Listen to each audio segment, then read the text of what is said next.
ના કુસાડ આવાસમાં હત્યાનો જે આખો મામલો સામે આવ્યો, હત્યા કરનાર ત્રણેય આરોપીને પોલીસે તેમની ધરપકડ કરી છે। આરોપીઓએ મૃતકની પત્નીનો માગ્યો હતો મોબાઈલ નંબર। આરોપીઓને ઠપકો આપવા જતા માથાકૂટ થઈ હતી અને ત્રણેય શખ્સોએ છરીના ઘા મારી હત્યાને અંજામ આપ્યો।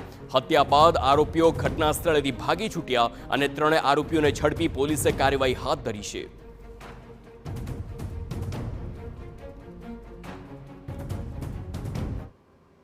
ઇઝરાયલ મુસ્તક શેખ રહેવાસી કોસાડ વાળો માર્કેટમાં નીકળ્યો હતો અને એની પત્ની શાકભાજી લેતી હતી।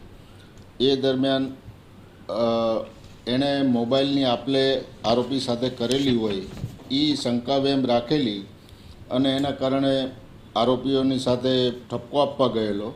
આ કામે મુક્ષિદ ઉર્ફે મુકો રફીક પટેલ, સાહિલ ઇકબાલ શેખ, ફારૂક આ ત્રણેય ભેગા મળીને ઇઝરાયલનું મૃત્યુ નિપજાવેલું હોય એના સામે ધોરણસર કાર્યવાહી કરી ગુનો નોંધી અને આરોપી એરેસ્ટ કરેલા છે।